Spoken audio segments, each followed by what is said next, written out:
Good morning and welcome. It's nice to be able to be here inside on a snowy day like this. Um, I would like to introduce Ben Lowry, our service presenter. He's done a lot of interesting things. So Ben, why don't you tell the congregation a little bit about yourself? Hello, I'm Ben Lowry. I use he, him pronouns, and I am a first year MDiv student at Yale Divinity School. Um, I've done bits and bobs of random things, teaching science, all sorts of things. I lived out in the Midwest for a while, but grew up here in New England, so very familiar with these types of snowy days and very happy about them.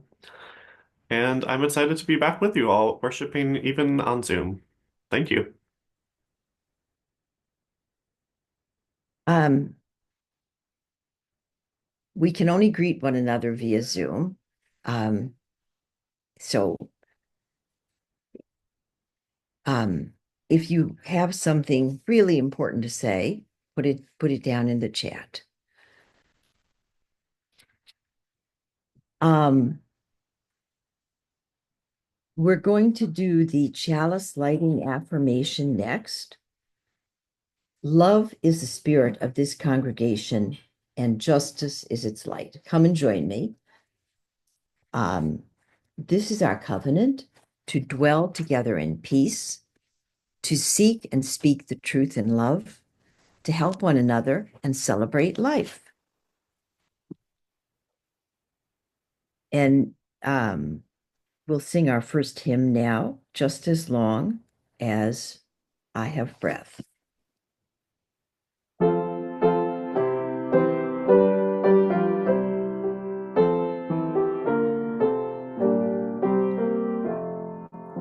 Just as long as I have breath, I must answer yes to life.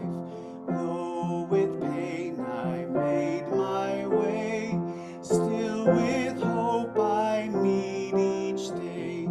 If they ask what I did well, tell them I said yes to life.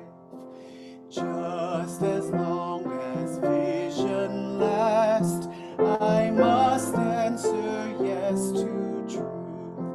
In my dream and in my dark, always that elusive spark. If they ask what I did well, tell them I said yes to truth. Just as long as my heart beats, I must answer yes to love.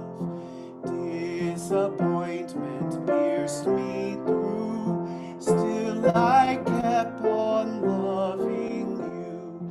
If they ask what I did best, tell them I said yes to love.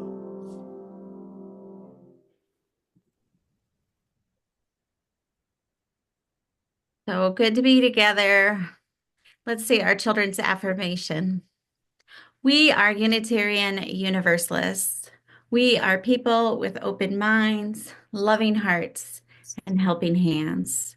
We care for the earth and each other. This morning's story is called The Tree House. Mia and her friends loved their tree house. It wasn't the biggest tree house in the neighborhood or the fanciest, but it was theirs and it was special. They had decorated the walls with bright colors, hung a rainbow flag over the door, and for hours they talked about the kind of treehouse they wanted to have, and they finally agreed on a rule that everyone was welcome as long as they were kind. One day, Tommy, a new kid, asked to join. Mia smiled. Of course, everyone is welcome here. At first, Tommy played along, but soon he started making mean comments. Why do you have that flag? He asked, pointing at the rainbow. That's weird. Liam frowned. It's not weird. It came from my house. It shows that everyone is welcome no matter who they are. Tommy rolled his eyes. Well, I don't think boys should be wearing dresses, and I don't really like people who come from other countries. Mia felt her stomach tighten. She wanted to be nice after all. The rule was that everyone was welcome. But Tommy was making her friends feel bad. Tommy, that's not okay, she said. We don't allow mean words about people here. That's just my opinion, Tommy argued. If you're really so open-minded, I should be able to say whatever I want. Mia took a deep breath. Being open-minded and being accepting doesn't mean letting people hurt others, she said. We believe in kindness, and that doesn't mean anything goes. All of us who started this treehouse club agreed to the rules that we would follow. Liam nodded. You can have your opinions, but if you're hurting people, this might not be the right place for you. Tommy crossed his arms. So you're kicking me out? Mia shook her head. No, we're giving you a choice. You can stay, but only if you respect our rule. Everyone is welcome, and that means we treat each other with kindness. From that day on, Tommy kept his mean thoughts to himself. Or maybe he started to change his mind. But Mia and their friends knew they had done the right thing. They had made a space where everyone could feel safe and happy, and that meant standing up for their values. As the friends added a new sign to their treehouse wall, "Be kind," Mia smiled. Being welcoming didn't mean letting people walk all over them. It meant protecting the space where kindness could grow. So ends the story.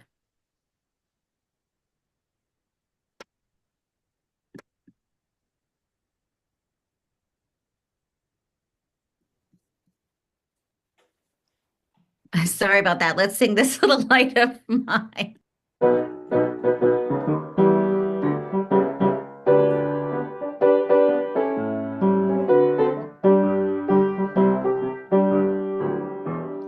This little light of mine, I'm gonna let it shine. This little light of mine, I'm gonna let it shine. This little light of mine, I'm gonna let it shine. Let it shine, let it shine, let it shine.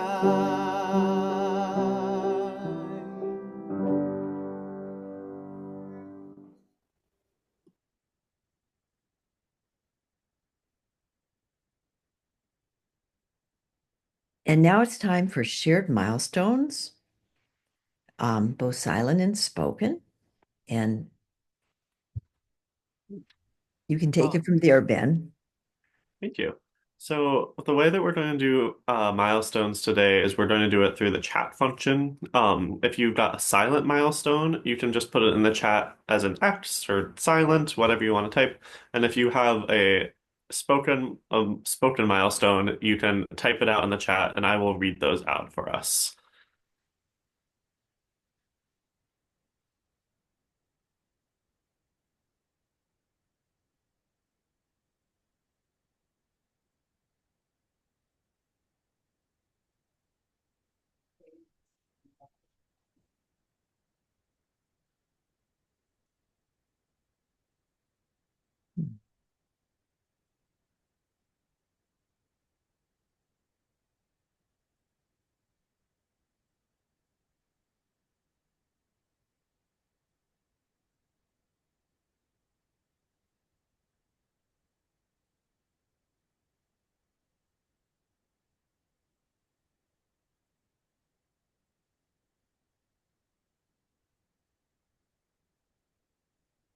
Take a moment of silence if there's any silent milestones, especially silent ones that we just are holding in our hearts.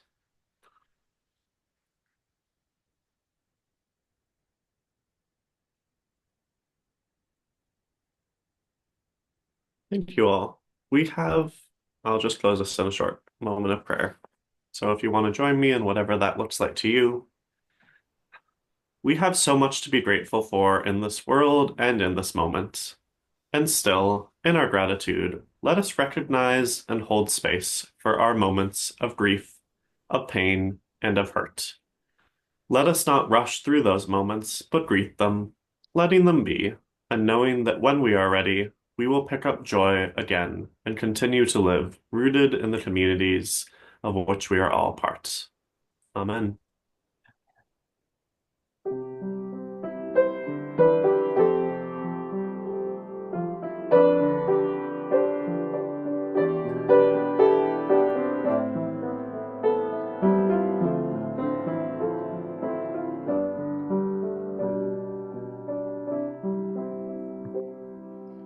Spirit of life, come unto me.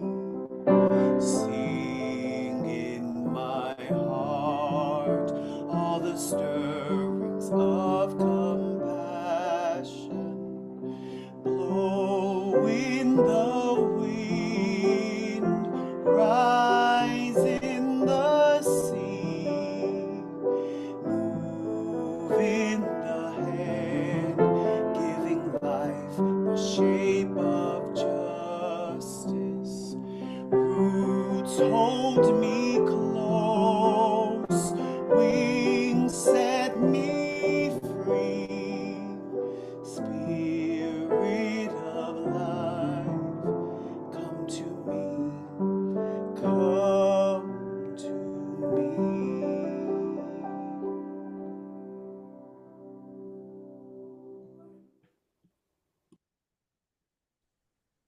All right. So at this time, I am going to be reading a couple excerpts from a speech that Nikki Giovanni, who was a well-known African American poet, activist, and educator. This is from a speech she gave at San Francisco State University in 1984. We want to feel that we can commit to something a little beyond what we've seen. I can't believe that we are asking too much. I can't believe that human beings have to continue to go back to square one all the time. We know how to do hate. We know how to do ignorance. We know how to do war. We know how to do indifference. We know how to do all the mean, dirty, ugly things of this world. We don't have to practice that. We have to practice loving, caring, and tolerance. And it is time that we started. There is a better part of all of us. This cannot be the best of us. If it is truly, it is unjustifiable. This cannot be the best that we can do. This cannot be as far as we can go. We can go to and through this planet. We can go under the heavens, under the water, and into the heavens. We can do better. And that means that you and I are going to have to do better. It means that we will have to take in information, evaluate it, and bring it back out. It means that we will have to hold up our heads when we are tired. It means that we will have to be kind when we don't care. But if we don't, then who will? If we don't bring out the best in ourselves, then what happens to all of us? There should also be no joy that we cannot celebrate with each other. There has got to be a way that we can laugh together, to recognize our differences and function together. There must be something more to this life we live, or we will not continue to do that. It would be a loss. We can get along with each other. The air we breathe, the water we drink, we can get along and we can move forward. I simply think that we have got to learn that as difficult as it is to cheer for the human spirit, to cheer for each other, to hope for the best, we have to do it to grant the integrity that we ourselves want.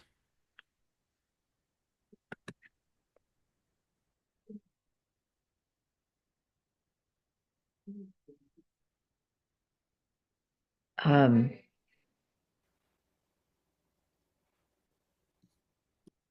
we want to talk about an offering. If this is your first time here, your presence is enough. But but if you have made more of a commitment, your offerings help that commitment happen. So we have an address here, and for longtime members, many of you are using Simple Give, which is on your mobile devices.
Good morning, everyone.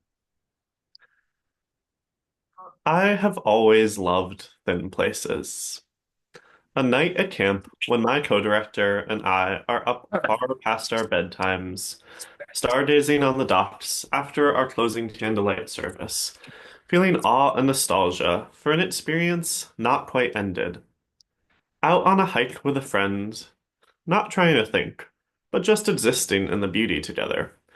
In each of these moments, I felt something holy, something outside of myself that is connected to a part deep within myself. Generally speaking, a thin space is a place where the boundaries between our world and something other are thinner. Many attach a religious context to this, construing it as a spot where our world and the next, whether that is the other world, the kingdom of heaven, or something else, overlap. For me, I like the idea of that something other being possibility, where our world as it is and the world as it could be coexist in a prophetic moment. Thin spaces aren't dichotomous. Dichotomies, I think, are an oxymoron there. Contradiction, incompatibility, all of these things vanish in favor of simply appreciating the possible and the wide open existence of which we are all part. When I think of thin spaces, I always think about my camp. For the past 3 years, I have served as the co-director of Camp Wilmot. Camp Wilmot is a small Presbyterian camp nestled in the New Hampshire mountains.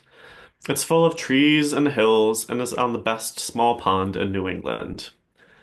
At camp, we welcome a wide array of campers, with about half of coming to us from the rural New Hampshire area and the other half coming from the Boston area. At camp, we're always striving to create a place where our campers can experience radical acceptance and feel like they can really grow fully into all the different parts of themselves. There's no room for evangelism or dogma at camp, only the sense that we are called to love our neighbors as ourselves. It's the kind of space where a camper felt safe enough to say that the reason he loved it was because it was the only space where he didn't get bullied. Since I was little, Camp Wilmot has been run by a succession of somewhat hippie-ish directors who have created an ethos of unconditional love. In my current co-director role, I really feel that responsibility to make sure that that legacy continues on, that camp continues to be this place where everyone is included and everyone can belong. That takes a lot of work. Each year during staff training, we spend a lot of time with our counselors, brainstorming bonding tactics that they can do with their campers, games, activities, all sorts of things, and also what to do when the campers don't get along and sometimes the bonding activities don't quite work out the way we want. Our curriculum each year is written to help our campers think through what it is to be a good neighbor, how to support their friends, and how to deal with the people who they may not be friends with, but are still neighbors.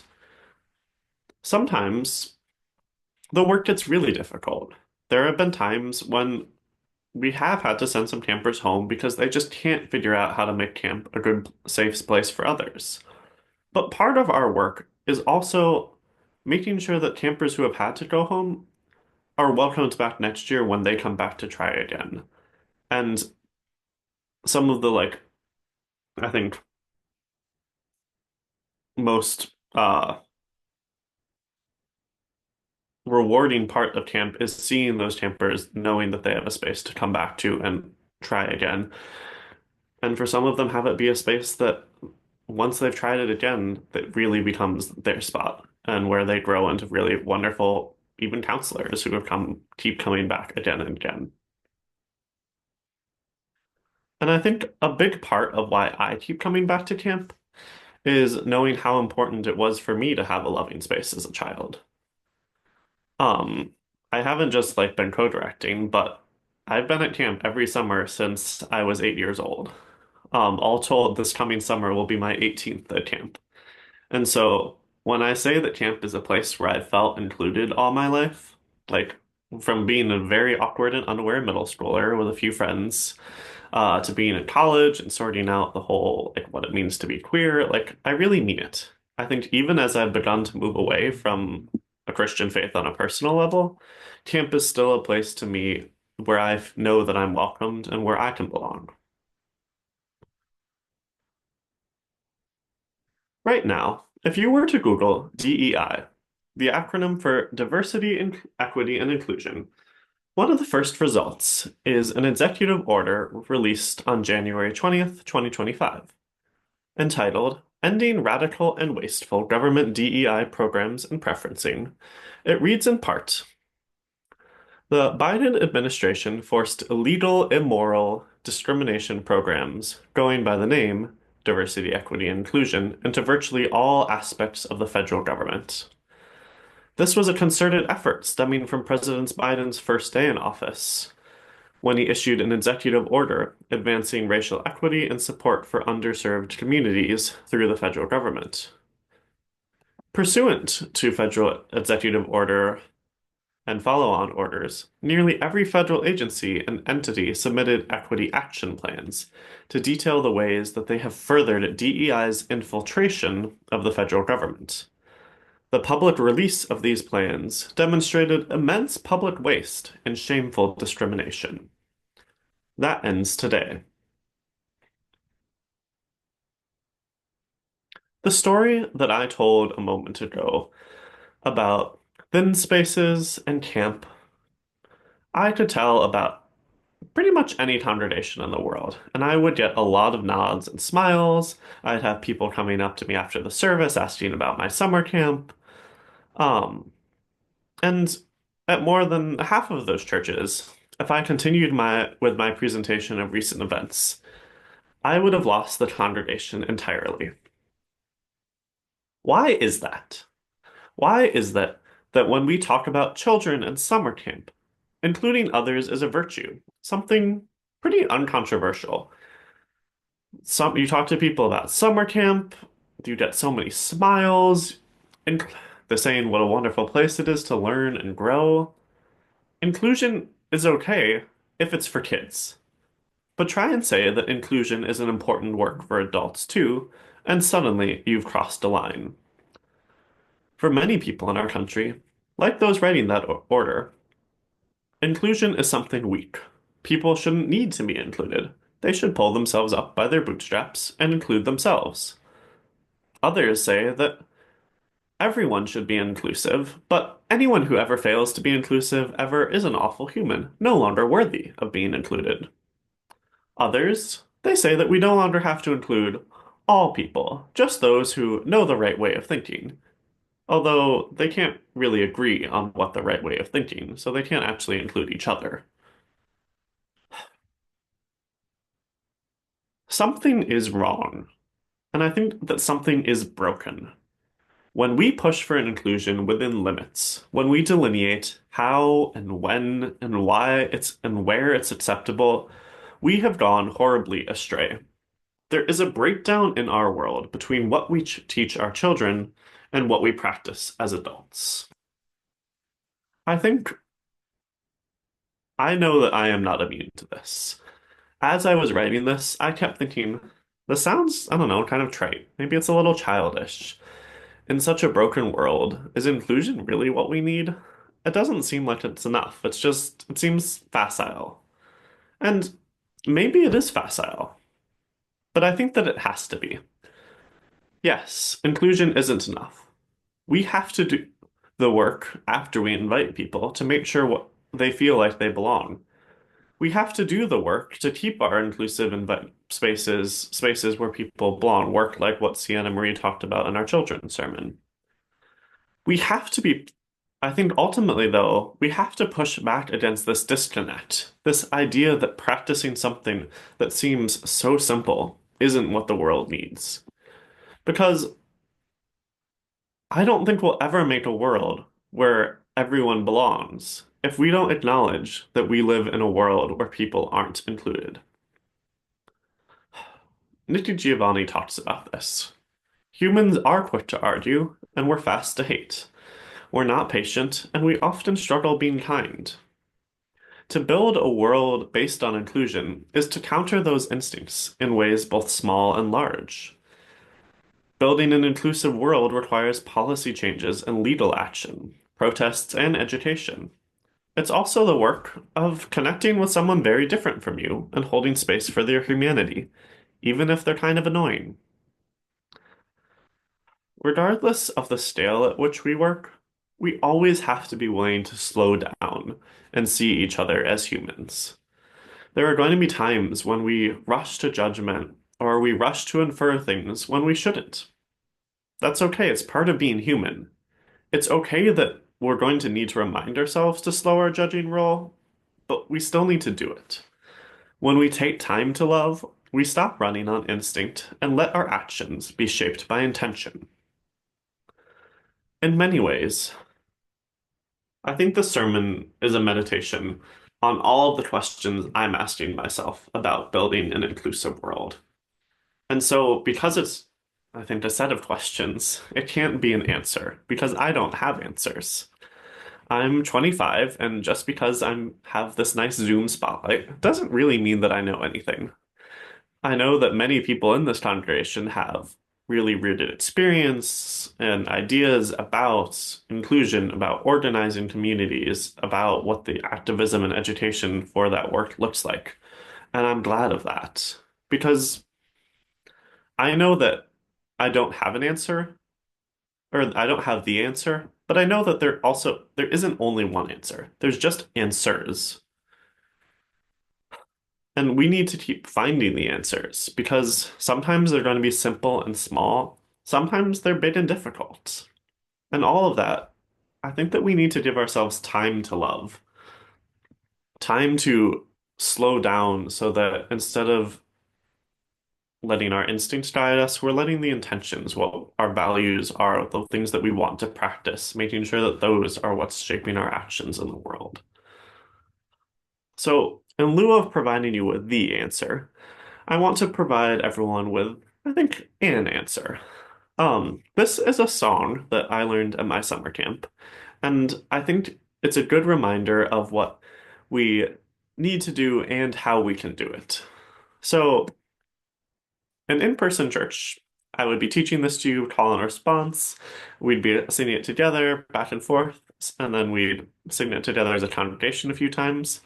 We're going to attempt this on Zoom. We're still going to leave everyone muted. So if you are at home and you would like to learn this, please do sing back to your computer screens. Help me be not the only person singing alone to my computer screen in the world at this moment.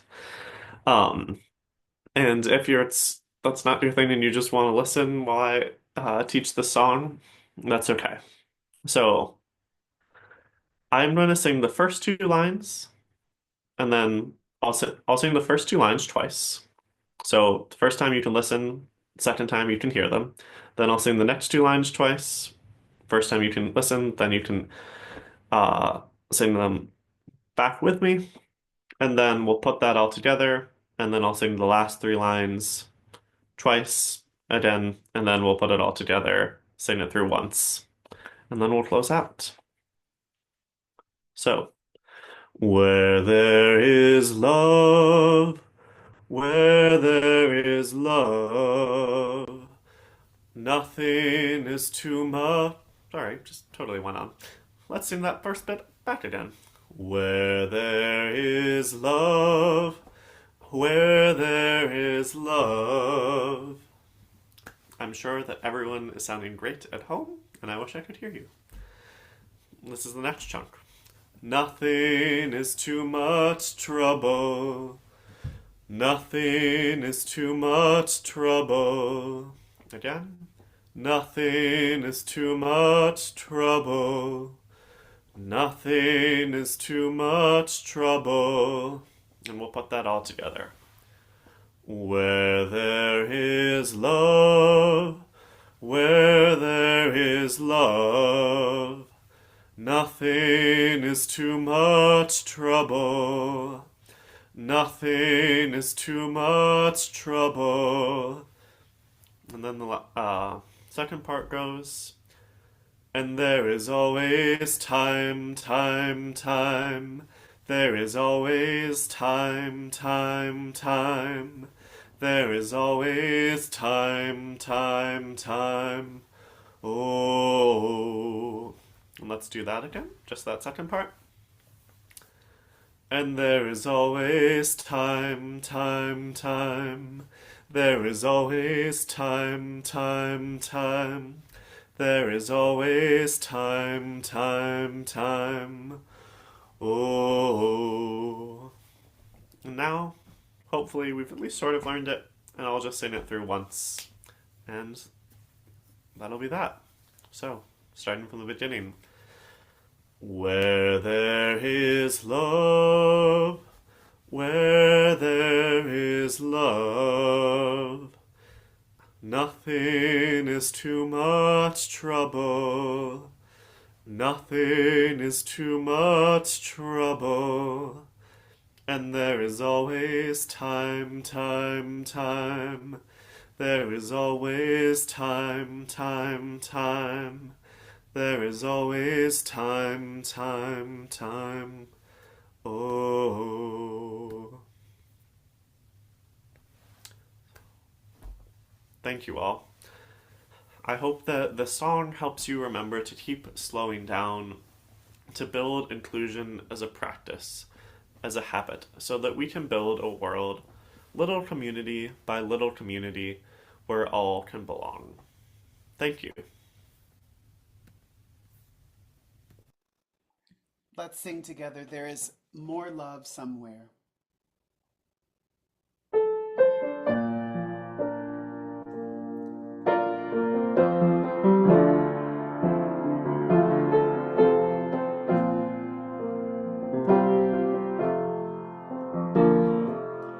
There is more love somewhere.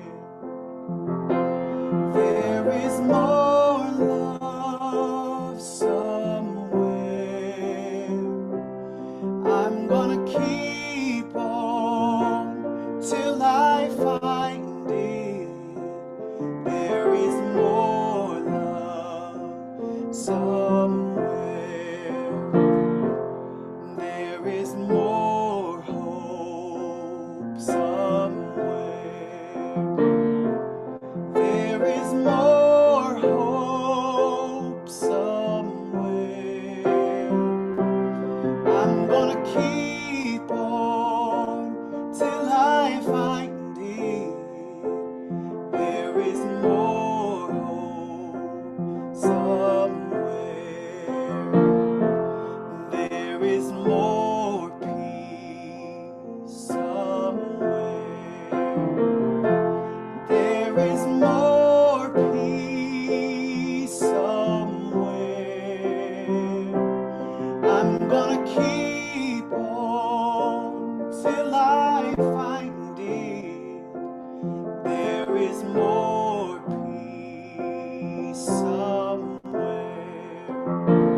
There is more joy somewhere.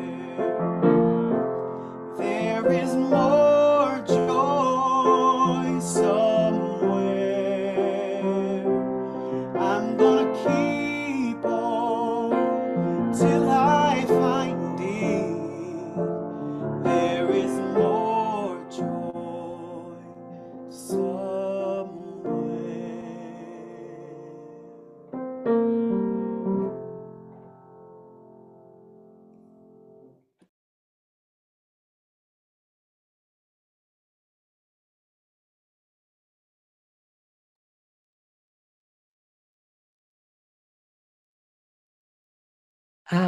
Before we read, we extinguish the chalice, there's going to be a time after the service for you to chat online with friends. So we extinguish this flame, but not the light of truth, the warmth of community, or the fire of commitment. These we carry in our hearts and out into the world until we are together again.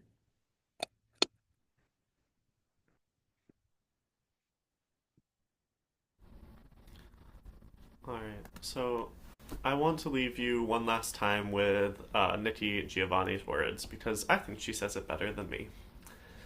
We have to practice loving, caring, and tolerance, and it is time that we started. So please, go in peace and go start. Thank you, Ben. Thank you, Ben.